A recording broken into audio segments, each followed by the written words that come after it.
नमस्कार साथियों, सशक्त दिव्यांग सारथी में एक बार फिर से आप सभी का स्वागत है। ये वीडियो मेंस 2025 का नोटिफिकेशन आ चुका है और फॉर्म्स जल्दी ही अप्लाई होना शुरू हो जाएंगे।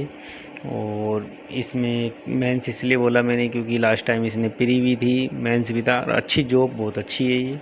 अब इसमें हम दिव्यांगों के बारे में, उनकी पोस्ट और कुछ कंडीशंस दे रखी है उनके बारे में बात विचार करते हैं। अब इसमें बीएलबी की पोस्टें हैं, इसमें नॉन टीएसपी की बात कर रहा हूँ मैं 18 और एचआई की 16, एलडीसीपी एसिड और बोनापीडित की 6। तो एचआई और बीएलबी की तो अच्छी पोस्टें हैं, एलडीसीपी की बहुत कम है। और टीएसपी एरिया के अंदर 6 पोस्टें हैं बीएलबी की, एचआई की 3 और एलडीसीपी बोना एसिडपन की 0 है। और इसके अंदर कुछ कंडीशंस दे रखी है, तो फॉर्म अप्लाई करने से पहले आप ज़रूर देखें नोटिफिकेशन को, क्योंकि एलडीसीपी ओनली 1 लेग अलाउ है और वो भी 40 से 70% दिव्यांग। अगर आप 40 के नीचे हो तो वैसे भी वो तो सभी में आता है कि आप बाहर हो जाओगे एग्ज़ाम पास होने के बावजूद, पर इसमें एक कंडीशन और दे दी कि आप 70% से ज़्यादा दिव्यांग हो तो भी आप बाहर हो जाओगे। एलडीसीपी के लिए बोल रहा हूँ 1 लेग से। और अगर उनको ये पता लगता है कि आपके हाथ में भी थोड़ी दिक्कत है या आपके दूसरे पैर में भी दिक्कत है या और कोई समस्या है, तो वो फिर भी आपको बाहर कर देंगे। ऐसे बहुत से लोग, जूनियर अकाउंटेंट में भी कुछ कंडीशंस थी, बहुत कम माइनर जो हिडन थी, इस वजह से भी 5-7 स्टूडेंट वहाँ पे बाहर हुए थे। और बीएलबी का दे रखा है इन्होंने क्राइटेरिया 40 से 50%। तो बीएलबी का तो क्राइटेरिया पता ही नहीं कर सकते 40 से 50% कौन आएगा, कौन ज़्यादा है, कौन कम है, तो वो चीज़ वो थोड़ी मुश्किल है। फिर भी आप, अगर आपके पास सर्टिफिकेट है तो आप भर दीजिए। और एचआई का है 40 से 70% इसमें। अब आपको सोच समझ कर ही फॉर्म अप्लाई करना है। आप जनरल से तो आप लगा सकते हो इसमें फॉर्म, कोई समस्या नहीं होगी, पर जनरल की जितनी कट ऑफ आपको न मार्क्स लाने पड़ेंगे। अदरवाइज आपको, अगर इस कंडीशन में आप फिट बैठते हो दिव्यांगता में, जो आपका सर्टिफिकेट जो वहाँ पे एसएमएस में जांच के टाइम या वो कोई भी हॉस्पिटल में हो वहाँ जांच के टाइम आता है, तो ही आप अप्लाई करें, अदरवाइज ना करें। अब हम एक और वैकेंसी निकली है, Rajasthan high court group D peon की वैकेंसी है। तो उसके अंदर भी हम, उसमें कोई ऐसी कंडीशंस नहीं है, मिनिमम 40% दिव्यांग होने चाहिए सभी, बस यही कंडीशन है। तो इसमें नॉन टीएसपी की बीएलवी की पोस्ट है टोटल 46 है, एचआई और डेप्थ की है 40, एलडी की इसमें कुल पोस्टें, नॉन टीएसपी की बात कर रहा हूँ 33 है, एमडी की 36 है।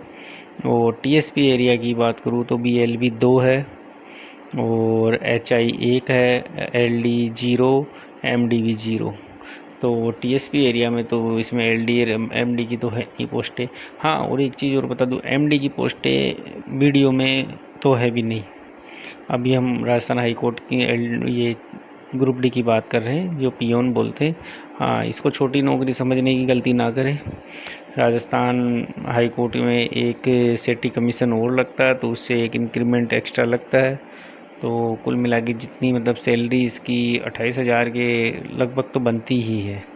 तो एलडी से कुछ ज़्यादा कम है नहीं और पोस्ट भी अच्छी है, दिव्यांगों को ज़्यादा परेशानी भी नहीं होती इस काम में। तो आप इसमें भी अपना फॉर्म अप्लाई कर सकते हैं और इसमें कोई मेडिकल कंडीशंस भी नहीं है। हाँ, ध्यान रहे कि वीडियो में आपको ये चीज़ नहीं करनी है, क्योंकि आप एग्ज़ाम भी पास कर लो और फिर लगो भी नहीं, तो वो ज़्यादा दुख की बात होती है।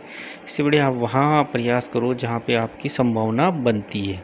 और आपकी संभावना, मैं तो ये मानता हूँ कि आप ग्रुप डी जो मतलब ज़्यादा इस क्राइटेरिया में वीडियो वाले में और पटवार वाले में फिट नहीं बैठ रहे, तो ग्रुप डी हुई। और आरएसएस भी ग्रुप डी की भी जो निकली हुई है वैकेंसी, उसमें हर कैटेगरी से 500 या 550 पोस्टें लगभग है, तो लगभग 2000 या 2200 पोस्टें उसके अंदर है।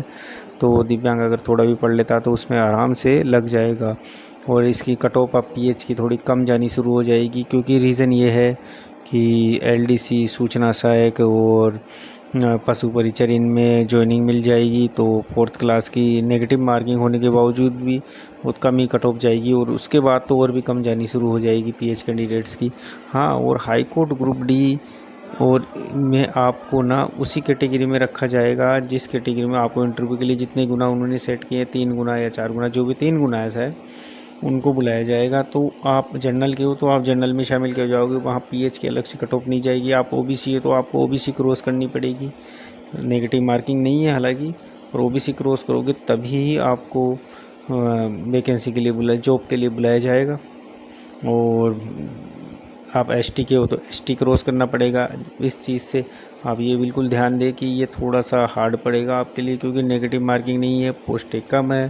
तो और फिर अपनी कैटेगरी क्रॉस करनी पड़ेगी आपको, पीएच की नहीं, सिर्फ नॉर्मल कैटेगरी क्रॉस करनी पड़ेगी।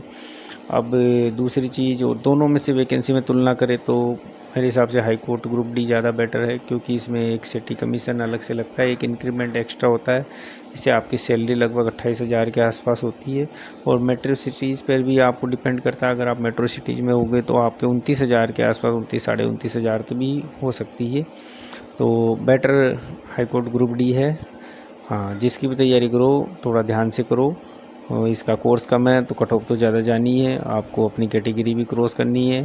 तो बेटर आरएसएस भी, एलडीसी भी आप कर सकते वो सॉरी आरएसएस भी, ग्रुप डी भी आप कर सकते हो। आज के लिए इतना ही। राम राम साथियों।